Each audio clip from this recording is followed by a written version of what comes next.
Welcome to Courageous Conviction. Remember that Jeff and I record each Saturday 5 episodes. So please hit the like button, subscribe so you catch all 5 episodes. We usually start out with one theme or topic. We have to go down a lot of rabbit holes to really understand it. Some things are more sensitive than others right now, what's going on in the world. So hit the like button, subscribe, and let's jump into this video.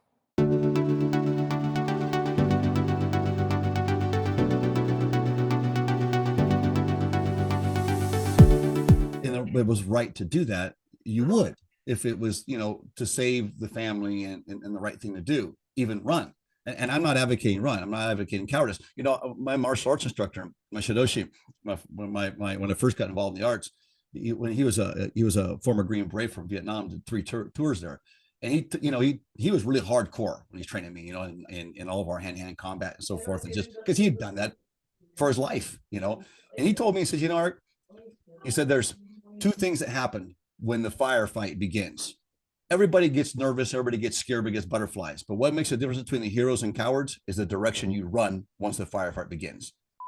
Run into it, and your cowards run away. And he said, one of my assignments, my own people that were running away.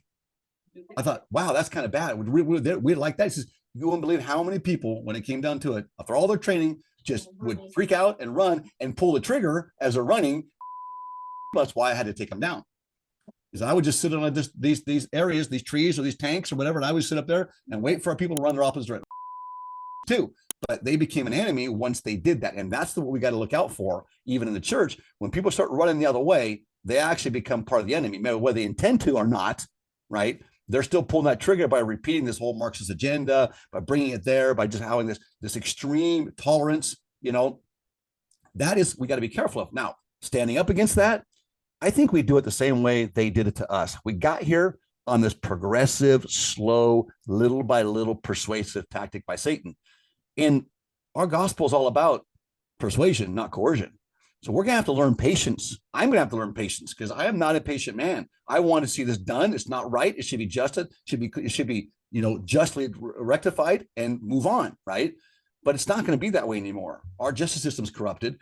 Remember, in Book of Mormon, the secret combinations gain their strength from the attorneys and from the judges. And that's what we're seeing right now too. The same corruption is being upheld and being pushed. You got George Soros putting all these DAs in these red states. Right. He knows that's how to change the government, and override the people's choice is by going and, inserting these DAs and these judges to make decisions that go against, what we want. No, we can't do that. Even if we had righteous billionaires, they could do the same thing. That is not the right thing to do because that goes in violation of our Constitution and our republic. Yeah. And I don't care a poo-poo about democracy because you have democracy in China, you have democracy in Venezuela. Democracy is not what we're all about. It's the republic that we're all about.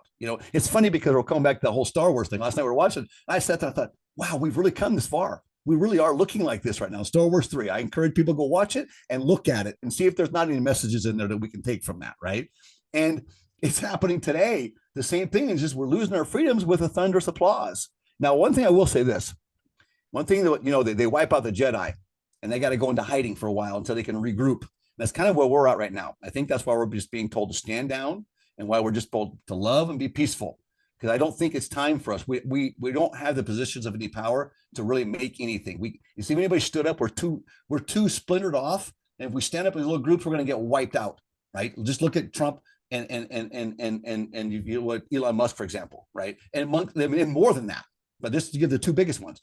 If they can come and wipe them out, then they can wipe us out easily. Now, that doesn't mean we don't do it. We can't just cow down. So what am I doing? Little things. I can do little things. Let's get involved with local politics.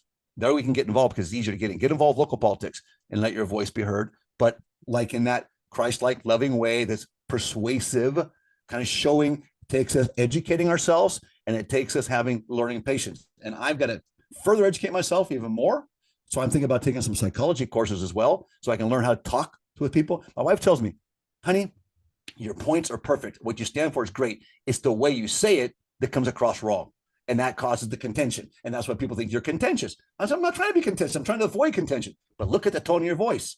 Learn to change that. Yeah. I'm having a heck of a time doing that because I've been this way for 59 years. It's like, okay, I got to make some serious changes in me to be more Christ-like, right? And to know when, like you said, know when to choose those battles and how to work through those battles right now because we're not united.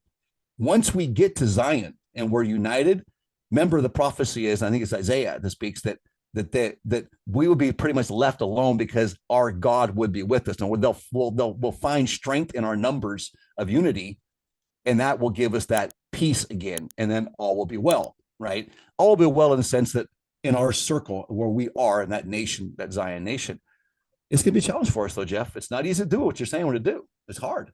Well, there's that We can't be age-old book cowards that age-old book that comes to mind, how to win friends and influence enemies, influence people, and it doesn't say enemies, but that was Dale Carnegie, Dale Carnegie, yeah. I think that was a great book. I think it still is. It's a timeless book. It has its principles that you need to, grasp a hold of. If we're so busy criticizing everybody else, people are willing to criticize us all the time. And that's what Satan wants us to do. He wants us to get caught up in it. He wants to get caught up. He wants us to get angry, right? And I think that's where you're hearing this reoccurring theme. And I do have to agree with that in conference. And I'm not just cherry picking. I'm trying to look at the actual doctrine that's there because I think some of it's being thwarted and some of it's being, just kind of walked away from for political purposes, if you will. And not to bag or cut knees on our general authorities. I sustain them all, but it doesn't even have to agree with everything said at the pulpit, right? And I think we need to have to seek out for ourselves an understanding and get that spirit with us. And if the spirit's with us and we're honest with ourselves, because remember what Zion's going to be about are honest people. It doesn't work with dishonest people. You have to be God-fearing, honest people for Zion to work. That's where the whole law of consecration comes in with honesty. So we have to be honest with ourselves and look in the mirror and say, okay, am I being honest with myself or am I being maybe too much this way or too much that way, right? Well, what do I got to do so Satan's not in my home? I find myself just driving down the road. My kids are trying to talk to me, and I've got this thing in my head about, I'm going to do this and this and this so I can make justice take place because this is not right. And then I think to myself, wow, I just missed a whole conversation with my kids because in my head I was laying out a battle plan, right? Yeah. Okay. So what I'm trying to do now is take a half hour every day and go out by myself in the woods here. I live in the mountains and go out by myself and just think about that stuff myself. And then I come home, I clear my mind, and it's family time. And my friends here, they're really reinforcing and helping us out a lot in this project and bringing the spirit with us. He was in the bishopric and then was in the high council. And my former stake president actually called me up when he came and said, hey, I want you to know that I actually came down hard on him for leaving because I'm calling a new bishop this next year. And he was my first choice to be our bishop. I've been preparing him all these years and I even helped prepare him. I said, you know what? President, I didn't ask him to come. He felt prompted. He asked me, and I said, yeah, we could use you here because we have the business here and there, right? It's the same companies. So come here and help me because I need some help. I'm really under the gun here. I got all this stress. And so he went through the process to get the visa. It was an issue. Ironically, I suggested, I kind of think that everybody else is getting denied their visas. I kind of think that you're going to have to find somebody there that knows somebody inside the U.S. embassy that will, that they're probably paying people inside. And sure enough, he did. And sure enough, in 5 days, they got their appointment and they got their visa. It normally takes a year to year and a half to get into the embassy down there in Ecuador in 5 days. So the corruption, from the U.S. is extended even to our embassies, and it's this filtering thing. Going back to our plan is the patience is going to have to come, Jeff. We're going to have to educate ourselves though, because we're going to have to really know what we need to defend and how to defend it when the time comes and how we go about that. If we don't know, how are we going to know what to do? I mean, we can't just plead ignorance. As my bishop said, oh, it's better that my members are maintained ignorant because ignorance is bliss. I thought to myself, well, that's just not the church doctrine. And that's why I'm saying our leaders, we can't always be following them right now because a lot of them are confused as well. We got to follow the spirit because individually it applies to us a little bit different than sometimes we hear over the pulpit. And I'm not saying we ignore that. I'm just saying that we really need to be honest with ourselves about all that. I still think it's important to support a local, clergy. I think it's important to support our leaders in the church and, sustain them. Like you What's said, that mean though? To sustain means that, to sustain them. You know what that means. That means we raise our hand and we say, yes, I sustain you as the prophet, seer, and revelator, and I sustain our apostles. I sustain the general authorities. It doesn't mean that if we hear something that we disagree with, that we're not capable of having a doubt, and that we can't find for ourselves, revelation. But we don't speak for the church, and there are those that do. In our own bishoprics, there are those that will speak for the local, our local congregation. My bishop does. In summary, our bishop stood up last week and repeated, like, I don't know, 4, 5, 6 times that he's the gatekeeper. I'm the gatekeeper of the temple. I'm protecting the temple. And I thought to myself, that is the wrong attitude. This is the tyrannical attitude. You're not the police for the church. I don't like the attitude either. I don't think that was a good choice of words, but he is the one that does sign a temple recommend. Sure, but his attitude should be in getting people qualified for that, not being the gatekeeper attitude, right? Well, it's like and the gatekeeper says, you got to get through me to get there type attitude. And that is kind of his attitude, right? And I thought to myself, boy, that's just not the proper approach to this. no, it's not. It doesn't sound right.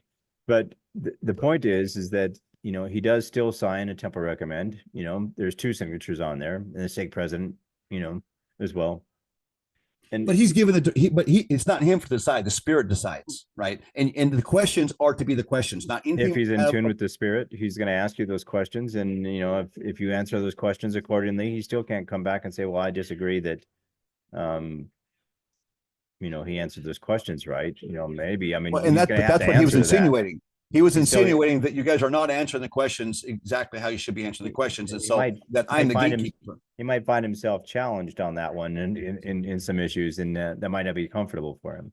Because they're only supposed to ask what's on the questions, not add to or take away from, right? No. And that's not they didn't create that. That's been handed down. They're basically a subservient in that line of authority. I'm not trying to take anything away from them, because it's a hard position. I wouldn't want that position right now at all, right? But I'm just saying that the attitude needs to be more of a hey, I want to help get people on that covenant path, help keep people on that covenant path, not that you're going to have to do your thing and come through me, right? And you're not answering all the questions how you should be, because I think some of you are actually being dishonest, and that's what it was all about, was his lecture. And I thought, wow, that's sad. But I knew that. I figured that was his attitude anyway, because we kind of had some words ourselves and discussions, and we talk. But last week I finally just, because he wouldn't sit with me. He won't sit with me and discuss with me. I don't know why he won't sit with me. I thank you for being with us on Courageous Conviction. Remember, there's 5 episodes each week that we put out. We have to go down a lot of rabbit holes, so stay with us. Hit the thumbs up, subscribe, and don't miss tomorrow's episode on Courageous Conviction.